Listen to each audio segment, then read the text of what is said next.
이낙연 총리와 국무위원 여러분, 바로 1년 전 한국 사회를 뜨겁게 달구었던 촛불 시민혁명의 현장에서 우리 국민들이 가장 많이 들고 있었던 손팻말은 박근혜 퇴진, 그리고 이게 나라냐 두 가지였습니다.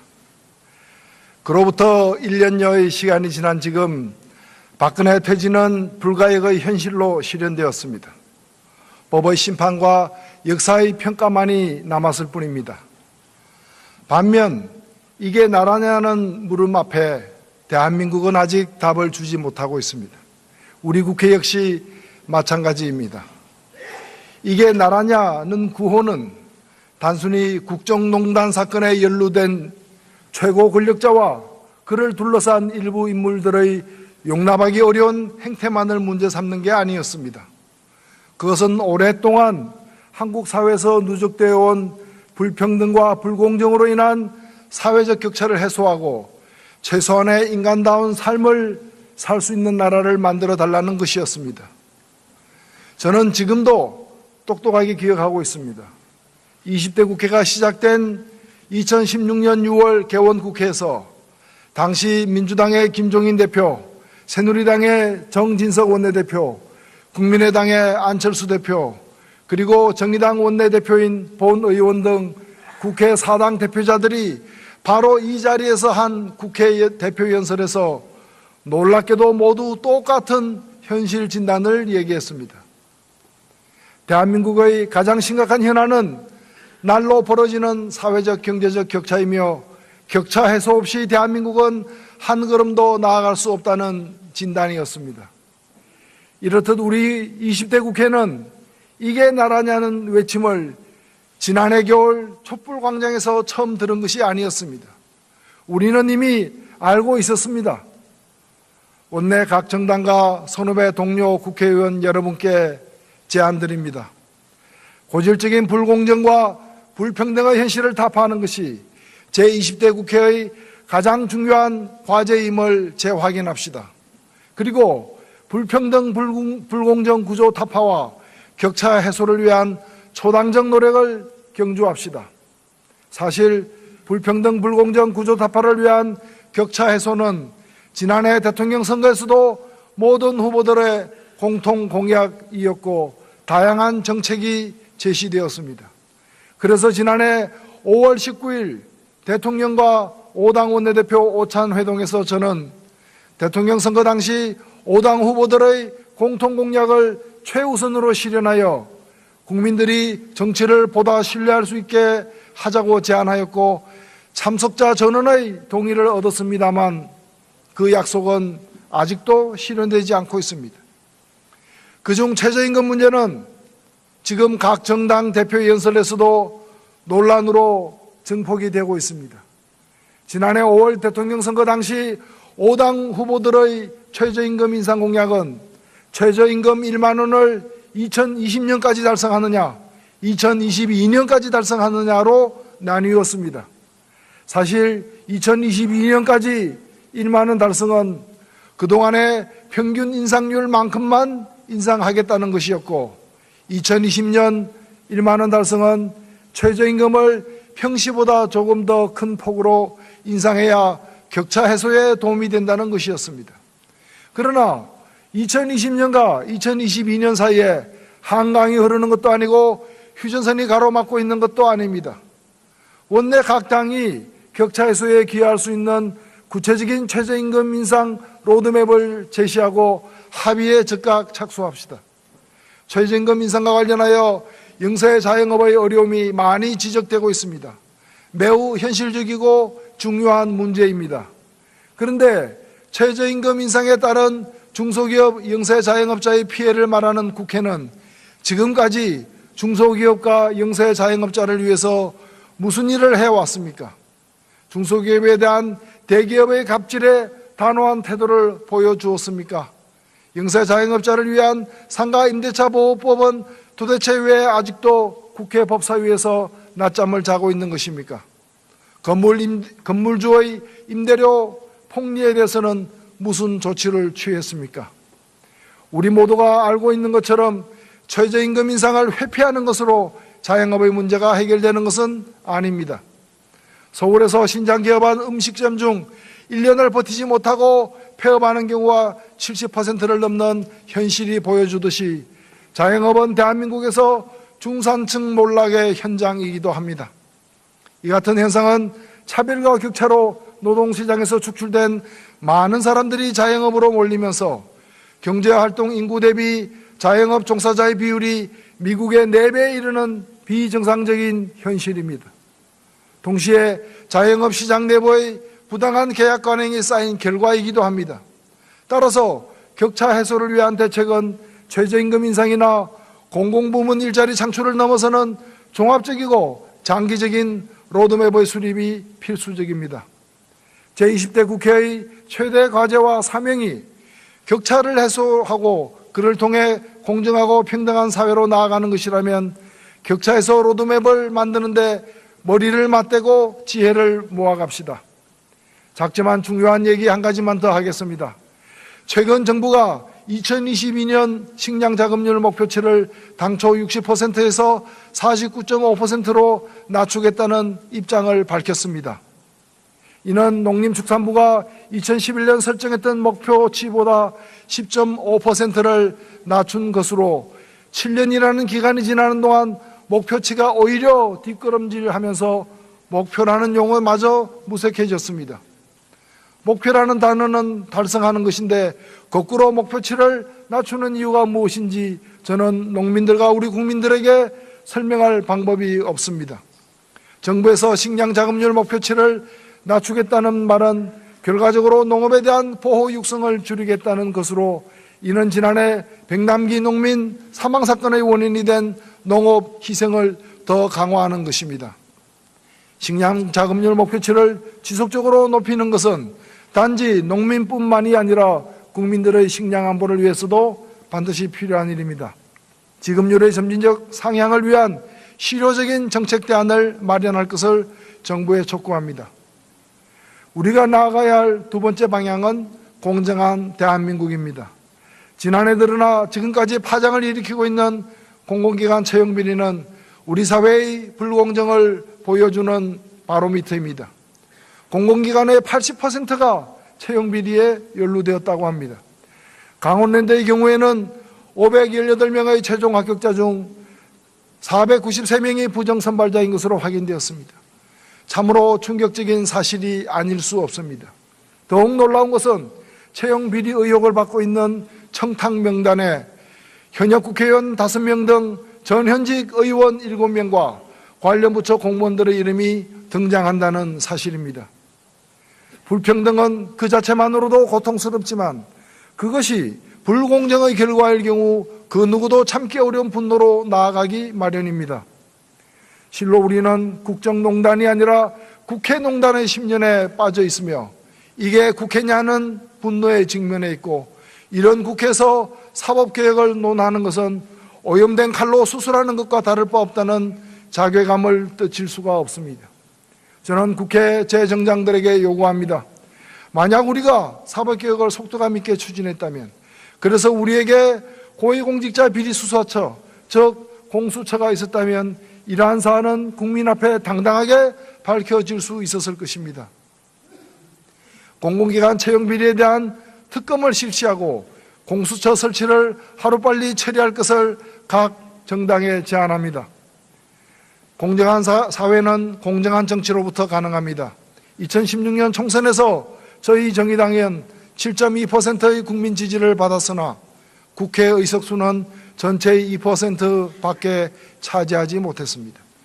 그러나 소선거구제의 수혜를 온몸으로 받는 거대 정당들은 자신이 받은 지지보다 훨씬 많은 국회의석을 차지하고 있습니다. 국민의 지지가 국회의석에 정확히 반영되는 선거제도, 즉 연동형 비례대표제의 도입이야말로 공정한 정치를 만드는 시작입니다. 그 토대 위에서 공정한 사회도 가능합니다. 그런 점에서 이번 지방선거에서부터 연동형 비례대표제를 도입하거나 그것이 시간상 어렵다면 현재 서울시 선거구 획정위원회가 중대선거구제의 정신을 살려 4인 선거구를 제한한 데 대해 민주당과 한국당이 당론으로 확정해 주기를 요청합니다. 만약 양당이 이를 수용하지 않는다면 이는 양당에게는 사실상 소선거구제나 다름없는 2인 선거구제를 방패로 지방정치를 독점하는 것으로 해석될 수밖에 없습니다. 2018년 동시지방선거에서부터 국민의 지지가 반영되는 선거제도의 변화를 시작합시다. 마지막으로 오늘 제가 말씀드릴 세 번째 주제가 있습니다. 앞서 말씀드린 문제를 넘어 우리는 지금 정말 중요한 문제에 직면해 있습니다. 모든 한국 사회의 문제를 합친 것보다도 더 큰 위기, 즉 전쟁 위기의 문제입니다. 북한에 대한 선제 공격은 그것이 어떠한 형태이든 확전의 가능성을 내포합니다. 무엇보다도 그로 인한 피해는 대한민국 국민, 특히 인구의 반이 몰려있는 수도권 주민이 가장 크게 지게 됩니다. 전쟁의 대가가 국민의 생명이라는 사실은 설명이 필요 없을 것입니다. 지금 당장 국회가 할 일은 명확합니다. 전쟁 위협을 막고 국민의 생명을 지키는 것입니다. 저는 이 자리에서 원내 모든 정당에 제안합니다. 어떠한 경우에도 전쟁을 반대한다는 북한에 대한 선제 공격 반대 결의안을 국회가 채택합시다. 국회가 한반도 전쟁 위협을 막고 국가와 국민을 지키는 일에 나섭시다. 평화와 국민의 생존에 여야 또는 보수 진보가 있을 수 없습니다. 우리는 이미 보수와 진보를 막론하고 한반도 평화에 있어서는 공통의 철학을 공유하고 정책으로 채택한 경험이 있습니다. 1991년 노태우 정부 시절 남북한 기본합의서 정신을 기억해 보십시오. 그때의 경험을 되살려 어떠한 경우에도 전쟁을 반대한다는 점을 명확히 합시다. 그런 후에 북한의 비핵화를 관철시키는 슬기를 발휘해야 합니다. 북한의 비핵화는 한반도 비핵화와 같은 말입니다. 비핵화는 영구적인 한반도 평화의 전제입니다. 그런 점에서 전술핵 배치나 핵무장과 같은 정책은 평화보다는 갈등과 긴장을 택하고 종국에는 전쟁도 불사하겠다는 선동에 불과합니다. 작년 국정감사에서 송영무 국방장관 또한 전술핵이라는 단어 자체도 없고 우리 군의 핵 보유도 현실성이 없다고 밝혔습니다. 지금처럼 전쟁 위기가 고조되는 상황에서 핵이라는 유령을 좇는 일은 무책임하면서도 위험한 제스처에 불과합니다. 이 자리에서 보수 정당에게 진지하게 묻습니다.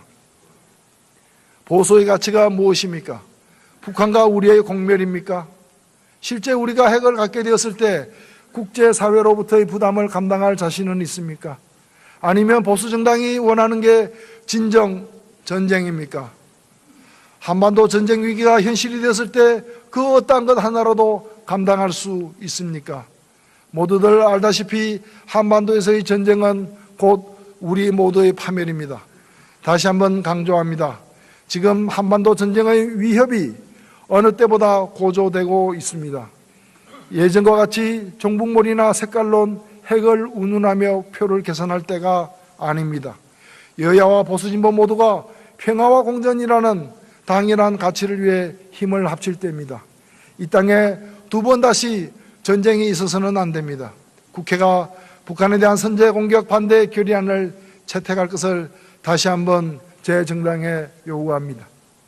존경하는 정세균 의장과 국회의원 여러분, 지난 1월 28일 정의당은 원내 정당 중 처음으로 개헌안을 발표했습니다.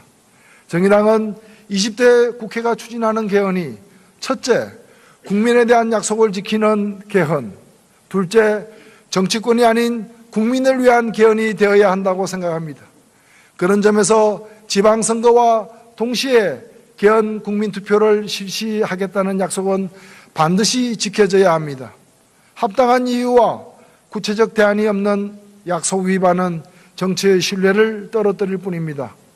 또한 이번 개헌은 철저하게 국민을 위한 개헌이 되어야 합니다. 제왕적 대통령제의 폐단을 거론하면서 대통령 권한의 분산을 얘기하지만 분산된 권력이 어디로 가는지 저는 묻고 싶습니다. 어떤 분들은 분산된 대통령의 권력을 국회로 몰아주는 권력구조 개편을 주장하고 있습니다. 300명의 국회의원이 선출하는 이른바 실세 총리가 4천만 명의 국민이 선출하는 대통령보다 훨씬 더 많은 권한을 갖는 권력구조 개편안을 국민이 원할지 의문입니다. 특히 총선에서 7.2%를 득표하고도 2%의 의석만 점유하고 있는 정의당의 사례처럼 승자 독식의 선거제도 하에서 민의가 왜곡되고 있는 현실에서 선거법 개정 없는 권력구조 변경은 오히려 괴악이자 퇴행일 가능성도 높습니다. 이번 개헌은 무엇보다도 권력의 분산이 중앙정부에서 지방정부로, 권력기관에서 국민에게로 이루어지는 개헌이어야 합니다. 제가 지금 미국의 투표용지를 가지고 나왔습니다. 트럼프 대통령이 당선되는 2016년 11월 8일 미 대통령 선거의 투표용지입니다. 유권자 10% 이상이 사용하는 언어로 투표용지가 인쇄되는 미국 법률에 의해 한글로 인쇄된 미 캘리포니아주 오렌지 카운티의 투표용지를 제가 직접 받았습니다. 기표란이 모두 몇 개입니까? 모두 26개입니다. 어떤 분은 며칠 전 지방선거 때 개헌 국민투표를 하면 모두 8번 기표해야 되기 때문에 고령자들이 힘들어서 안 된다고 말씀하시는데, 미국의 유권자들은 26번 기표를 하고 있습니다. 26대 7. 이것이 미국 유권자와 한국 유권자가 갖는 권력의 차이라고 저는 생각합니다. 대한민국 국민이 미 합중국 국민보다 더 작은 권력을 가져야 할 이유는 없습니다. 집중된 권력의 분산은 지방에게, 그리고 국민에게 권력 되돌리기 주기로 이어져야 합니다. 존경하는 국회의원 여러분, 제20대 국회는 출범 직후 대통령 탄핵 소추라는 격변을 함께 겪었습니다. 다행히 국회의원 3분의 2 이상이 국민의 예감을 과감히 수용하는 결단을 내림으로써 20대 국회는 시대의 요구와 국민의 예망을 대변하였습니다. 이제 20대 국회의 남은 과제는 불평등하고 불공정한 현실을 타파하고 한반도의 평화 실현을 앞당겨야 한 중대한 과제를 앞두고 있습니다. 기원전, 즉 BC 역사가 되풀이될 수 없듯이 비포 캔들, 즉 촛불 이전 BC 시절도 반복되지 않을 것입니다. 20대 국회의원 모두 촛불과 함께 한 시대를 건넜습니다. 촛불 이전의 낡은 정치를 반복하지 맙시다. 정치가 스스로 개혁할 때 비로소 나라도 나라답게 바로 설 수 있다는 사실을 잊지 맙시다 하고 밝혔습니다. 지금처럼 전쟁 위기가 고조되는 상황에서 핵이라는 유령을 좇는 일은 무책임하면서도 위험한 제스처에 불과합니다. 이 자리에서 보수 정당에게 진지하게 묻습니다. 보수의 가치가 무엇입니까? 북한과 우리의 공멸입니까? 실제 우리가 핵을 갖게 되었을 때 국제사회로부터의 부담을 감당할 자신은 있습니까? 아니면 보수 정당이 원하는 게 진정 전쟁입니까? 한반도 전쟁 위기가 현실이 되었을 때 그 어떠한 것 하나라도 감당할 수 있습니까? 모두들 알다시피 한반도에서의 전쟁은 곧 우리 모두의 파멸입니다. 다시 한번 강조합니다. 지금 한반도 전쟁의 위협이 어느 때보다 고조되고 있습니다. 예전과 같이 종북몰이나 색깔론, 핵을 운운하며 표를 계산할 때가 아닙니다. 여야와 보수진보 모두가 평화와 공존이라는 당연한 가치를 위해 힘을 합칠 때입니다. 이 땅에 두 번 다시 전쟁이 있어서는 안 됩니다. 국회가 북한에 대한 선제 공격 반대 결의안을 채택할 것을 다시 한번 제 정당에 요구합니다. 존경하는 정세균 의장과 국회의원 여러분, 지난 1월 28일 정의당은 원내정당 중 처음으로 개헌안을 발표했습니다.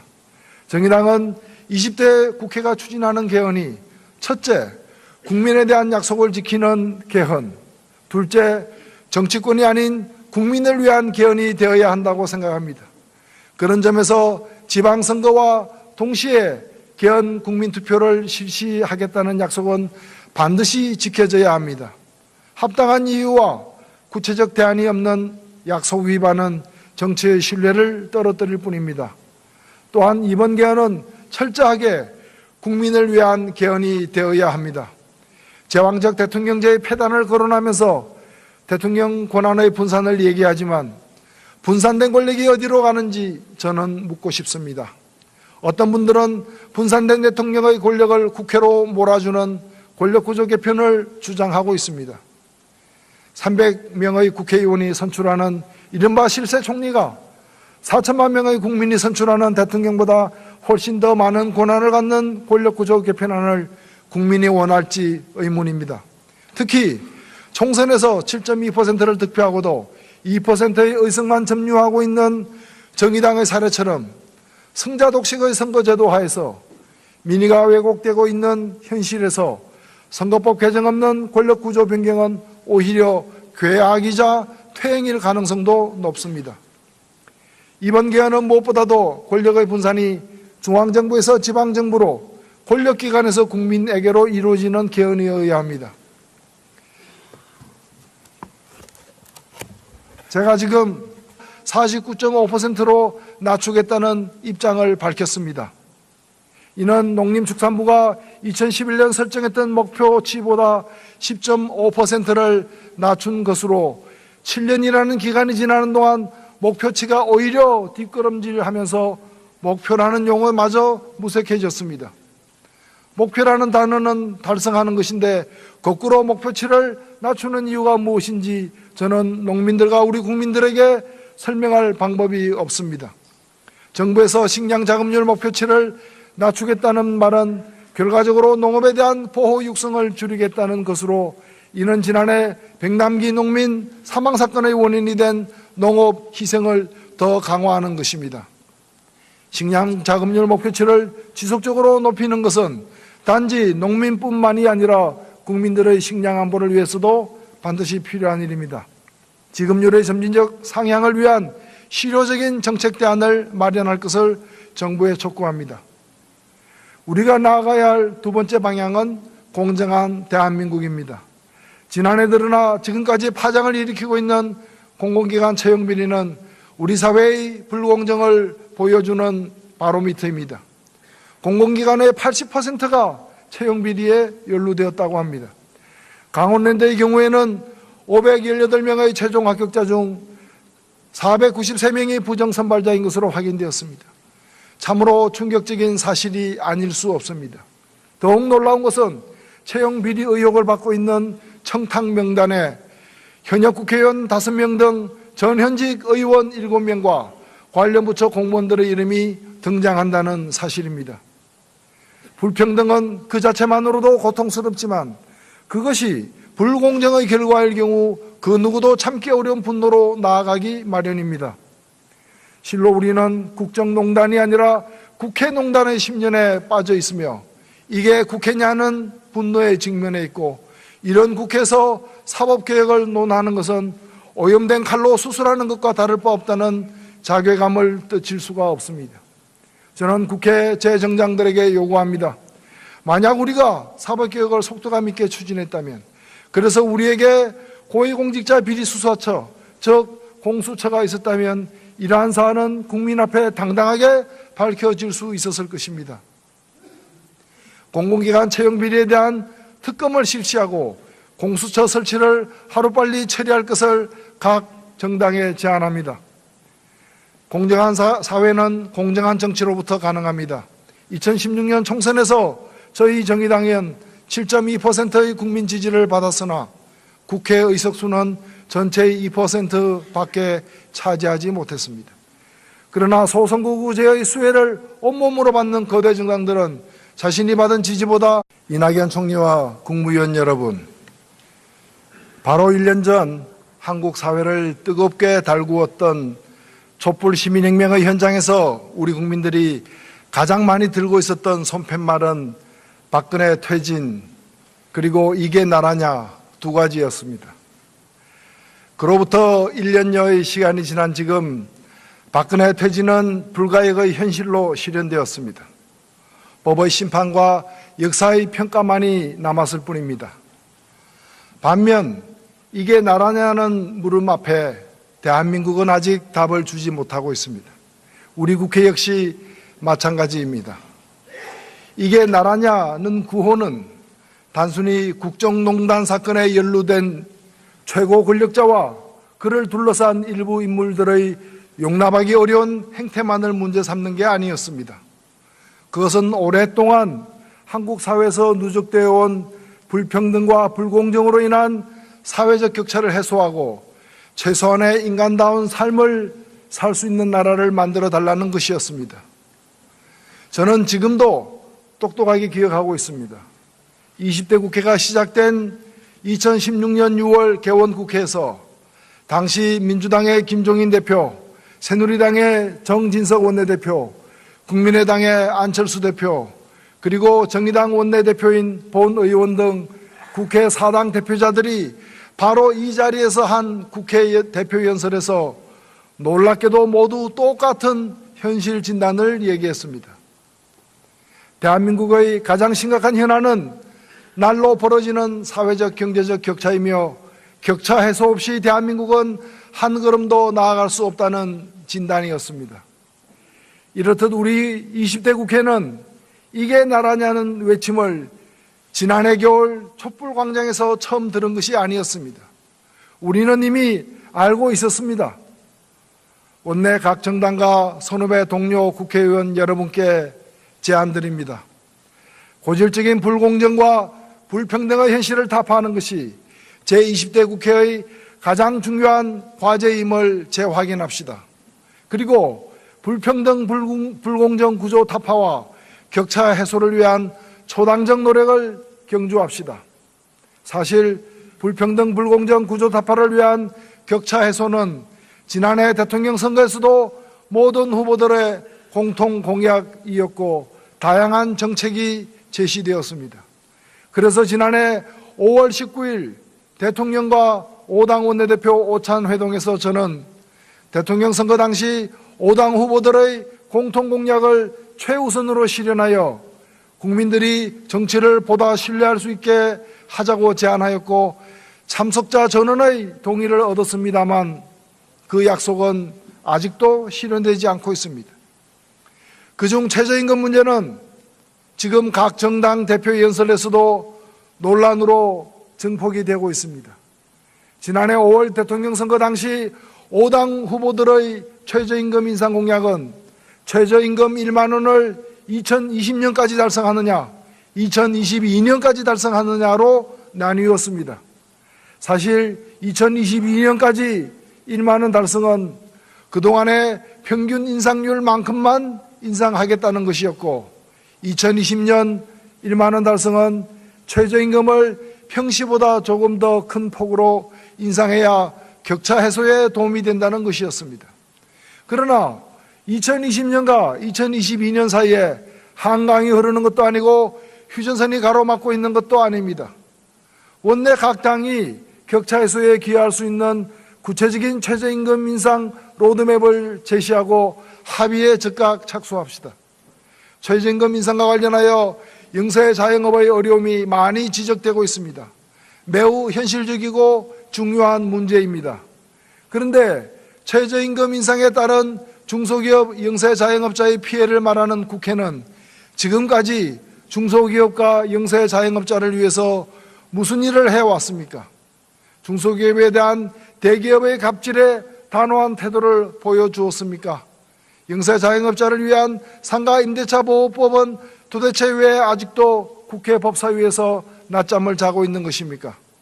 건물주의 임대료 폭리에 대해서는 무슨 조치를 취했습니까?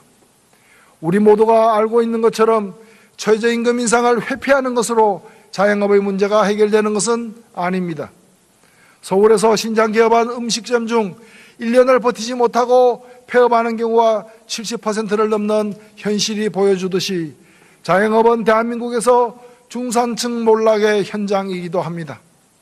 이 같은 현상은 차별과 격차로 노동시장에서 축출된 많은 사람들이 자영업으로 몰리면서 경제활동 인구 대비 자영업 종사자의 비율이 미국의 4배에 이르는 비정상적인 현실입니다. 동시에 자영업 시장 내부의 부당한 계약 관행이 쌓인 결과이기도 합니다.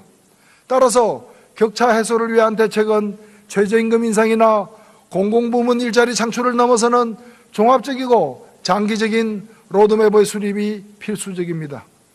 제20대 국회의 최대 과제와 사명이 격차를 해소하고 그를 통해 공정하고 평등한 사회로 나아가는 것이라면 격차에서 로드맵을 만드는데 머리를 맞대고 지혜를 모아갑시다. 작지만 중요한 얘기 한 가지만 더 하겠습니다. 최근 정부가 2022년 식량 자급률 목표치를 당초 60%에서 훨씬 많은 국회의석을 차지하고 있습니다. 국민의 지지가 국회의석에 정확하게 반영되는 선거제도, 즉 연동형 비례대표제의 도입이야말로 공정한 정치를 만드는 시작입니다. 그 토대 위에서 공정한 사회도 가능합니다. 그런 점에서 이번 지방선거에서부터 연동형 비례대표제를 도입하거나 그것이 시간상 어렵다면 현재 서울시 선거구 획정위원회가 중대선거구제의 정신을 살려 4인 선거구를 제한한 데 대해 민주당과 한국당이 당론으로 확정해 주기를 요청합니다. 만약 양당이 이를 수용하지 않는다면 이는 양당에게는 사실상 소선거구제나 다름없는 2인 선거구제를 방패로 지방정치를 독점하는 것으로 해석될 수밖에 없습니다. 2018년 동시 지방선거에서부터 국민의 지지가 반영되는 선거제도로의 변화를 시작합시다. 마지막으로 오늘 제가 말씀드릴 세 번째 주제가 있습니다. 앞서 말씀드린 문제를 넘어 우리는 지금 정말 중요한 문제에 직면해 있습니다. 모든 한국 사회의 문제를 합친 것보다도 더 큰 위기, 즉 전쟁 위기의 문제입니다. 북한에 대한 선제 공격은 그것이 어떠한 형태이든 확전의 가능성을 내포합니다. 무엇보다도 그로 인한 피해는 대한민국 국민, 특히 인구의 반이 몰려있는 수도권 주민이 가장 크게 지게 됩니다. 전쟁의 대가가 국민의 생명이라는 사실은 설명이 필요 없을 것입니다. 지금 당장 국회가 할 일은 명확합니다. 전쟁 위협을 막고 국민의 생명을 지키는 것입니다. 저는 이 자리에서 원내 모든 정당에 제안합니다. 어떠한 경우에도 전쟁을 반대한다는 북한에 대한 선제 공격 반대 결의안을 국회가 채택합시다. 국회가 한반도 전쟁 위협을 막고 국가와 국민을 지키는 일에 나섭시다. 평화와 국민의 생존에 여야 또는 보수 진보가 있을 수 없습니다. 우리는 이미 보수와 진보를 막론하고 한반도 평화에 있어서는 공통의 철학을 공유하고 정책으로 채택한 경험이 있습니다. 1991년 노태우 정부 시절 남북한 기본합의서 정신을 기억해 보십시오. 그때의 경험을 되살려 어떠한 경우에도 전쟁을 반대한다는 점을 명확히 합시다. 그런 후에 북한의 비핵화를 관철시키는 슬기를 발휘해야 합니다. 북한의 비핵화는 한반도 비핵화와 같은 말입니다. 비핵화는 영구적인 한반도 평화의 전제입니다. 그런 점에서 전술핵 배치나 핵무장과 같은 정책은 평화보다는 갈등과 긴장을 택하고 종국에는 전쟁도 불사하겠다는 선동에 불과합니다. 작년 국정감사에서 송영무 국방장관 또한 전술핵이라는 단어 자체도 없고 우리 군의 핵 보유도 현실성이 없다.